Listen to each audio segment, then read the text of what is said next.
오늘 본문에 있는 말씀은 바울이 믿음의 아들 디모데에게 보내는 편지입니다.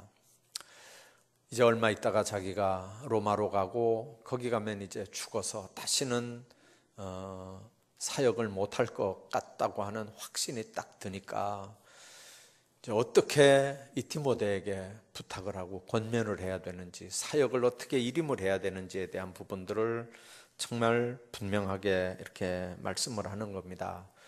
특별히 믿음의 아들이면서도 목사인 이 디모데에게 네가 목회할 때는 이렇게 해라, 네가 하나님의 교회를 섬길 때는 이렇게 해야 된다 하는 얘기들이 디모데 전서와 후서에 기록이 되어 있는 말씀입니다.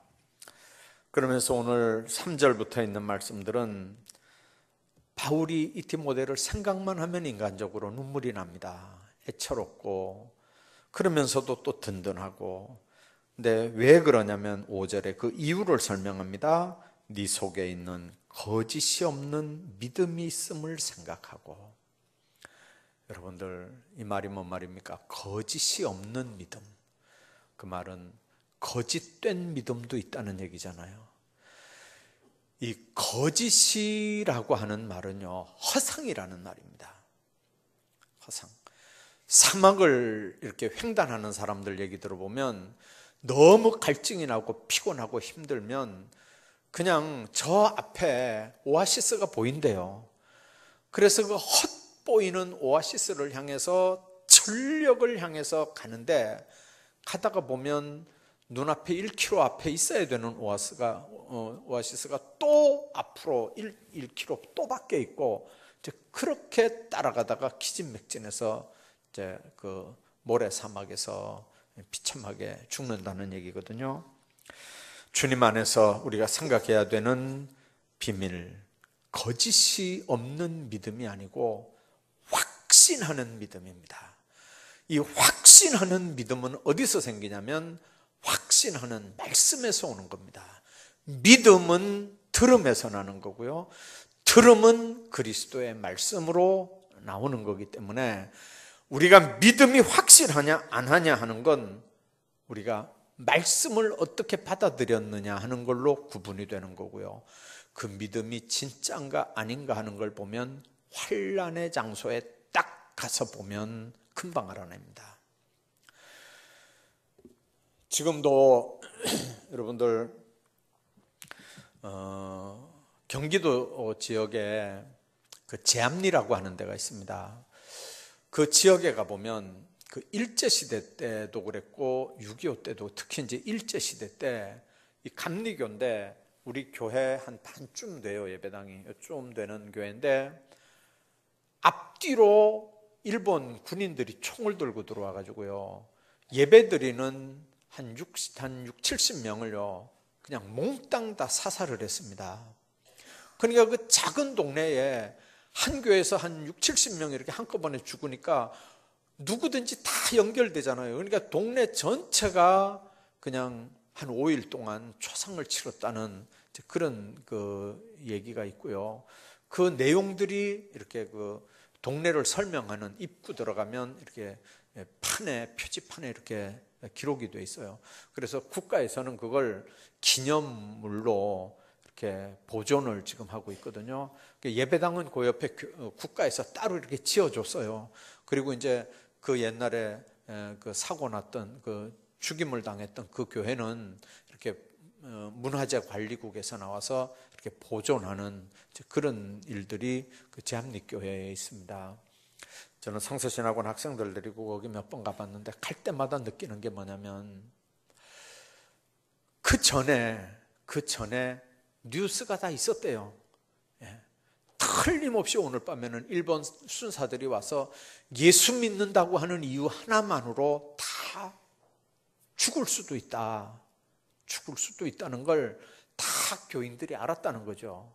다 교인들이 알았고, 그래서 믿음 때문에 죽기 싫은 사람들은 그날 밤에 아무도 안 왔다는 거예요. 근데 거기 간 사람들은 다 죽으면 죽으리라 하고 죽음의 자리로 가서 이제 순교자의 반열에 들어가게 되는 거거든요.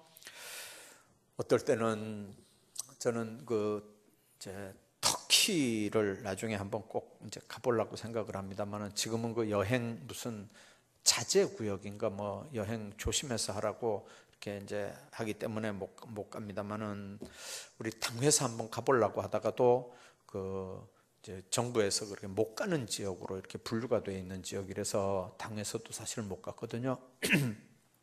근데 거기 가면 꼭 보고 싶은 게 있어요. 소아시아 7교회 그 흔적들, 교회 기둥들은 아직도 거기 남아있대요. 그리고 더 중요한 건 뭐냐면, 초대교회 이후에 300년 동안 초대교인들이 땅속 밑에 카타콤베라고 그러죠. 그 땅굴 속에 들어가서 300년을 지났어요. 그러면서 믿음을 지켰어요. 여러분들 300년이면요 지금 결혼 늦게 해서 30세가 1세대로 봐도 10대잖아요. 10대. 지하 땅굴에서 10대를 내가 믿은 예수를 내 아들에게 전해주는 거예요. 내가 믿은 예수를 내 딸에게 전해주는 거예요. 그때는 붙잡히면 죽는 상황이거든요. 내 자녀에게 복음을 전수하면 내 자녀들이 그 복음을 받고 예수 믿으면 이 자녀들도 자기하고 똑같은 상황이 되는 거예요. 예수 믿다 잡히면 다 죽는 상황이 되는데, 자녀를 부모가, 어떤 부모가 자녀 사랑 안 하는 부모가 어디 있어요? 그런데 그 자녀들에게 복음을 전해주는 거예요. 그리고 자녀들은 그 복음을 땅굴 속에서 믿고 신앙생활하는 거예요. 그렇게 해서 300년을 복음을 이렇게 전수해 내려갔던 데가 터키거든요. 6.25 때 우리나라에 전투병력을 파견을 해줬어요. 그래서 우리나라하고는 굉장히 친한 나라인데, 문제는 언제부턴가 이슬람교가 들어와서 지금은 국교가 이슬람 국교가 됐어요. 국교가. 그래서 기독교인들은 뭐 0.5%도 안 되게 그렇게 거의가 다 이슬람이 국교가 된 나라가 지금 터키거든요. 어떨 때 그런 생각을 해봐요. 그렇게 죽음을 각오하고도 자녀들에게 믿음을 물려줬기 때문에 300년을 땅굴 속에서 살면서도 믿음이 전수가 됐는데, 저 나라가 왜 저렇게 이슬람 국가가 됐을까? 뭐가 문제였을까요? 너무 물질적으로 부유한 걸 추구하다가 저렇게 되는 거예요. 이슬람에게 점령당하는 나라들은요, 첫 발자국이 뭐냐면요, 공짜 이자 없는 돈 빌려 쓰다가 다 당하는 거예요. 이자 없는 돈 빌려 쓰다가. 우리나라에도 이미 박근혜 대통령이 사인했어요. 몇 나라. 앞으로 그게 어떻게 될지 모르지만. 그래서 여러분들, 그 이자 없는 돈, 그것 때문에 정치하는 사람들은 쏠깃해서 사인도 하고 하지만, 그 사람들이 이자 없이 공짜로 그냥 돈 빌려주겠어요? 뒤에 뭔가가 다 있는 거예요. 돈만 빌려주는 게 아니고 돈과 함께 이것도 받으라고 하는 거예요. 그게 뭐냐면 이슬람 문화예요. 그리고 뒤따라서 이슬람 종교가 들어오는 거예요. 우리나라에 이미 모스크가, 이제 모스크라는 말이 뭔 말이냐면, 우리로 말하면 이런 그 정식 이렇게 예배당이에요. 그 성당 같으면 본당이에요, 본당. 우리 같으면 기도원 같은 건 숫자도 안 들어가고 이렇게 제대로 되어 있는 교회만 우리나라에 벌써 200개가 넘었었어요. 그리고 거기에 성직자들이 벌써 5,000명이 넘었었어요. 우리나라에 지금. 서울대학교에서요, 석박사 통합과정에서 한 해에 50명씩 그 중동 지역에, 이슬람 지역에 여기서 박사학위 다 받은 사람이 박사 후기 과정으로 그 5일 만이 가지고, 그러니까 그 중동에서 이렇게 돈 대주는 거 가지고요, 그 돈 대주는 거 가지고 그쪽 지역에 가서 한 3년씩 박사 후 과정을 딱 공짜로 공부해요. 숙식 제공 다 받고요. 그리고 그 사람들이 우리나라 아주 중요한 부서에 다 취직이 돼요. 정부에다가 압력을 넣어요. 대한민국 서울대학교에서 박사학위 받은 아무개 박사 후기는 우리나라에 와서 받았는데 이 사람을 어디 써라. 그렇게 하면요 뭐 하자가 없잖아요. 그러니까 그냥 부서에서 다 쓰면 우리나라에도요 그렇게 해서 생긴 리더급 이슬람 지도자들이요 벌써 10,000명을 넘는다는 얘기예요. 지금 한국에도 이슬람 교인들이 30만이거든요. 김천의 2배예요. 이렇게 해서 이제 점점 불어나가면 이 사람들 얘기는 2030년까지는 대한민국을 이슬람화 시키겠다 이렇게 얘기하는 거예요. 여러분들 북한이 무섭고 핵무기가 무섭지만 그거보다 더 무서운 게 이슬람이에요. 여러분들 그 사람들 알잖아요. 한 손에 꼬란 한 손에 칼. 이거 받을래? 아니면 죽인다. 그거거든요. 이거 받을래? 안 받으면 죽인다. 그게 그 사람들 선교 방법이에요. 지금 우리나라에 외국인 근로자들이 얼마나 많이 왔는지 몰라요. 그 사람들 중에 상당 부분은요 돈 벌려고 온 노동자가 아니에요. 단순 노동자가 아니에요. 특히 파키스탄, 터키 이쪽에서 오는 사람들은요 거의가 다 어떤 사람들이냐면 선교사들이에요. 선교사들. 신부는 노동자지만 알맹이는 선교사들이에요. 그리고 그 사람들 주머니에는 뭐가 있냐면 이 사람은 결혼할 수 있는 사람입니다. 직역을 하면 그래요. 이 사람은 결혼할 수 있는 사람입니다. 총각증명서를 해줘요. 그걸 다 이렇게 지니고 있어요. 그래서 우리는 그거 보고 덜커덩 결혼을 해가지고 낭패당하는 일이 한두 번이 아니에요. 그 사람들은 법적으로 4명 결혼할 수 있어요. 그러니까 자기 나라에 1명, 2명 있어도 아직 2명 더 결혼할 티오가 있기 때문에 그게 그 소리예요. 2명 더 결혼할 수 있다 그 소리예요. 근데 우리는 1명밖에 없는 그 총각인 줄 알고 그냥 덜커덩 결혼하면요 하는 날부터 그 사람들은 꾸란히 그렇게 가르쳐요. 완전히 타 종교는 완전히 짐승처럼 취급해요. 타 종교인들은. 그리고 아내는 안 죽을 만큼 두들겨 패도 전혀 꾸란에서 그렇게 가르쳐요. 우리하고는 전혀 다른 얘기예요. 심지어는 종교적인 문제로는 죽여도 괜찮다고 꾸란이 가르쳐요. 이슬람에서는요. 여러분들 우리 한국의 젊은 여자들이요 얼마나 고생하는지 몰라요.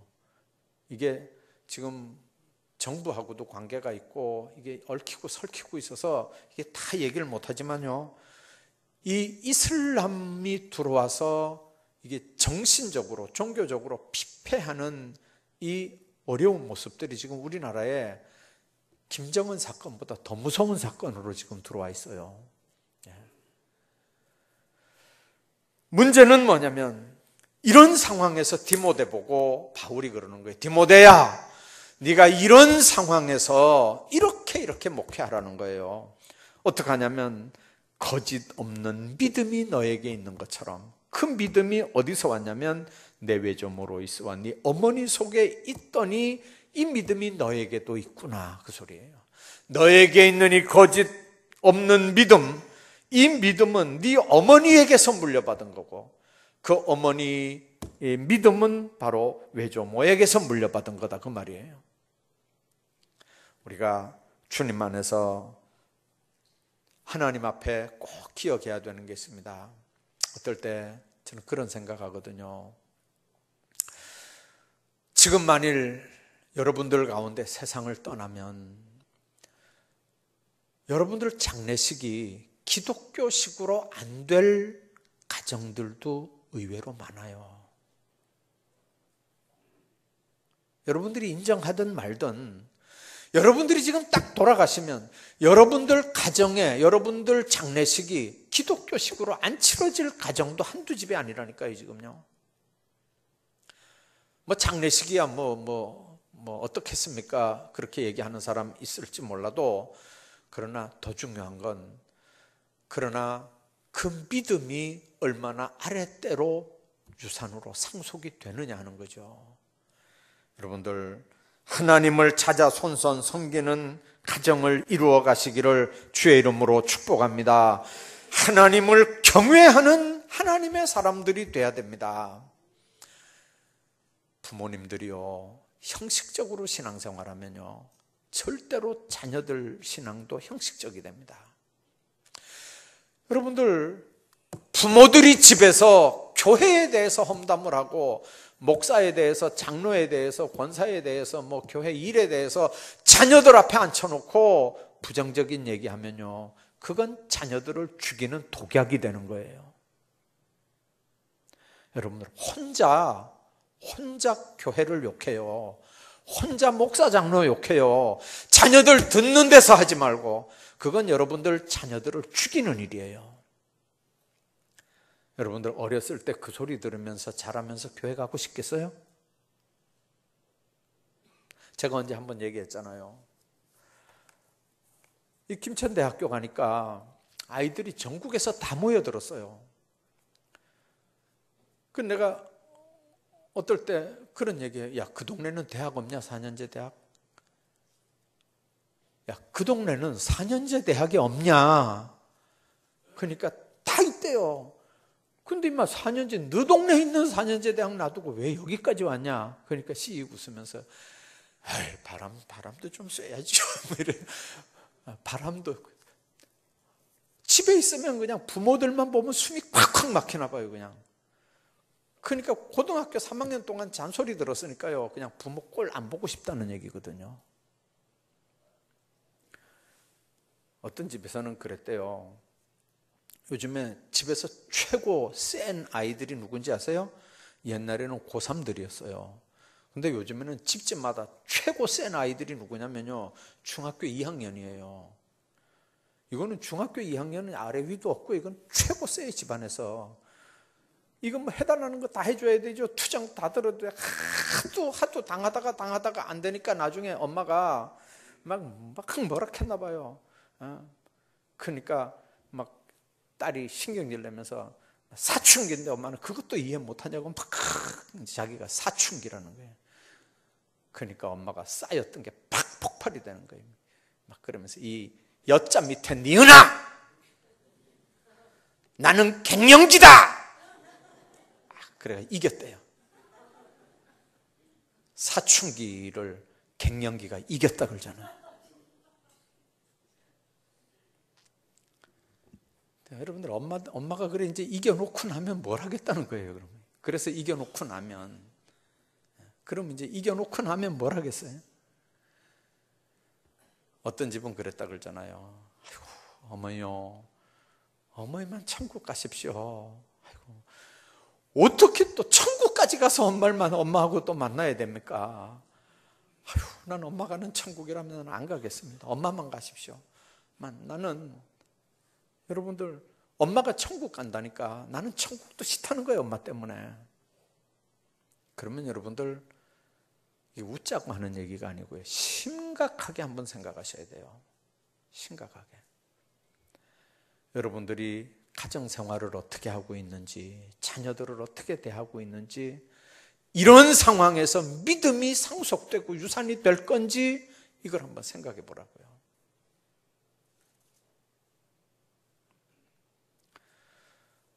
제가 어디 가서 한번 물어봤어요. 돈 하니까 그냥 막 돌겠는데 얼마만 있으면 어깨 힘을 좀 주겠냐 이러니까 10억만 있으면 어깨 힘을 주겠다 그래요. 10억만 있어. 그래 내가 그랬어요. 절대 어깨 힘 주고 살면 안 되잖아요. 예수쟁이들요. 그 내가 9억 9,900만 원만 가지고 있으라 그랬어요. 절대 10억 가지지 마. 10억만 있으면 어깨 힘을 주고 살겠는데 그래 내가 9억 9,900만 원만 가지라고. 예수 믿는 사람이 돈 있다고 어깨 힘 주면 안 되잖아요. 여러분들 그 돈이 왜 그렇게 필요한 거예요? 10억이. 여러분들 평생 10억 쓰겠어요? 한번 생각 한번 해봐봐요. 10억을 평생 쓰겠냐고요. 한 달에 500만 원 쓴다고 만일 500만 원 쓰면 엄청 쓰는 거겠죠. 한 달에 예를 들어 500만 원 쓴다고 한번 생각해 봐요. 그럼 1년이면 5천만 원하고 6천만 원인가요? 6천만 원. 10년이면 얼마예요? 6억이잖아요. 10년이면 6억. 지금 한 7, 80 이렇게 70 이렇게 되신 분들 한번 생각해 봐요. 평생 그거 다 못 쓴다니까요. 한 달에 500만 원 쓰는 사람이 어디 있어요? 연금 받아도 200만 원 못 받는 사람이 수두룩한데, 그러면 여러분들 평생 10억 다 쓰지도 못해요, 그거요. 그러면 그렇게 있어야 되는 이유가 뭐죠? 자녀들 물려주겠다는 거잖아요. 근데 여러분들, 자녀들 그거 물려줄 생각하지 말고 믿음을 물려주시라니까요. 믿음을 물려줘야 돈 관리하는 걸 배우고 사람 섬기는 걸 배우고 세상 사는 걸 배우는 거예요. 이게 돈 맛을 알아놓으면요, 아래 위에 사람이 안 보여요. 돈 맛을 알아놓으면 돈이 최고인 줄 알아요. 그래서 만모니즘이잖아요. 그게 신이라니까요. 여러분들, 최고 좋은 걸 영어로 뭐라 그러죠? 좋다 그러는 걸 굿 그러잖아요. 굿. 스페링이 중학교 1학년 들어가면 다 알죠. 스페링 시작. 거기서 하나님을 하나 빼봐요. 하나님이 뭐죠? G-O-D 빼요. 굿에서 하나님 갓을 빼면 뭐가 남아요?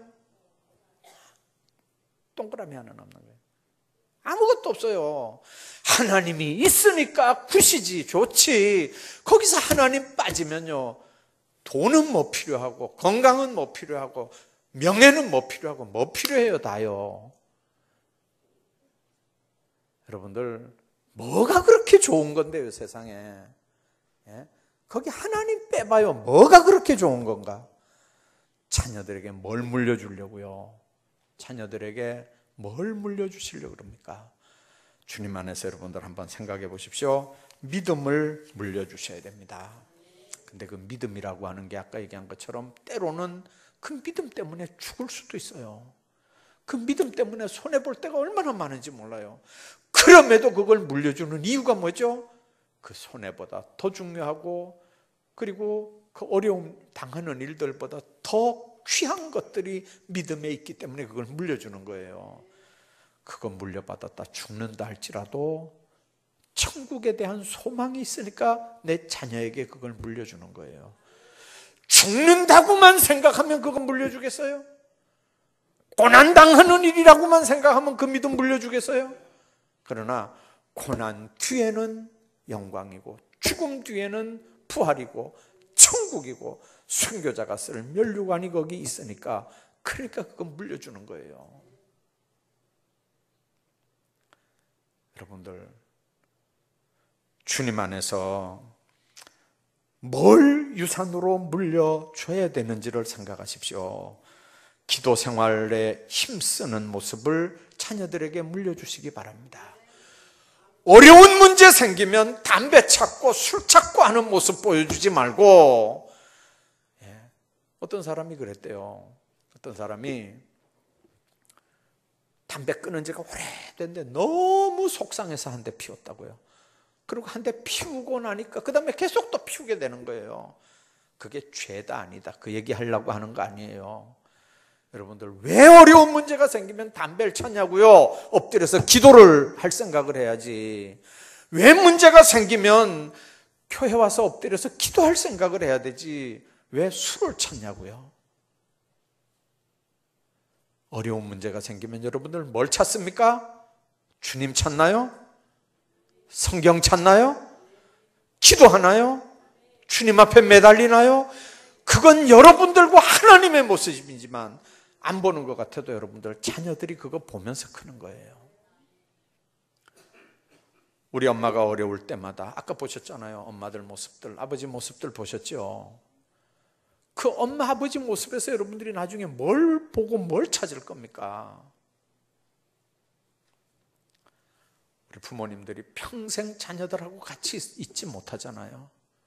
내가 떠난 다음에 내 자녀들이 나 없는 이 세상을 살아갈 때 내 자녀들이 뭘 근거로 해서 무슨 힘으로 이 험한 세상을 이겨나갈 건지를 여러분들 기억하시고 뭘 내가 자녀들에게 물려줄 건지를 여러분들 생각하시라고요.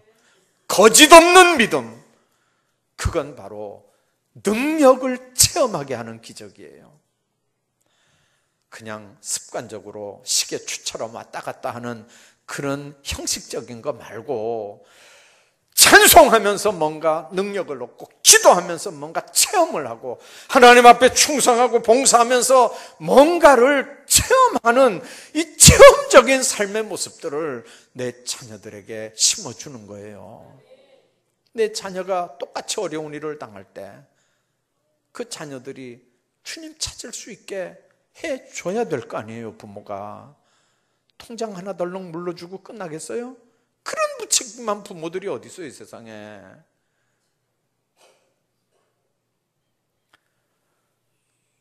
김천 지역의 어느 동이라고는 얘기 안 할게요. 김천에서 꽤 부자들이 있었대요. 제가 오니까 그러더라고요. 제가 뭐 귀가 딸토록 들었어요. 우리 교회하고도 안 먼 지역에 있는 사람들도 있었고요. 그 많은 재산이 아랫대 가니까요, 다 흐트러졌어요. 다 흐트러졌어요. 아이들이 관리를 못해요, 그 재산을요. 형제간에는 원수되고요. 여러분들 그 재산만 왜 물려주려고 하냐고요. 그걸 관리할 수 있는 믿음까지도 물려줘야죠. 형제가 하나님 앞에서 얼마나 귀한지 그 성경을 여러분들이 안 물려주고 왜 통장만 물려주면서 부모 할 도리 다 했다 그렇게 생각하냐고요. 무책임하게. 거짓이 없는 믿음, 그것은 바로 주님과 교통하는 믿음입니다. 삶의 새로운 역사들을 계속해서 써나가는 믿음입니다. 부모의 좋은 영향을 받아야 내 자녀들이 하나님 앞에 나보다 더 훌륭한 하나님의 자녀들이 되는 거예요. 나보다 더 훌륭한 하나님의 일꾼들이 될 수 있기를 바라면서 내가 내 자녀들에게 뭘 물려줘야 될 건가? 어떤 유산을 상속해야 될 건가?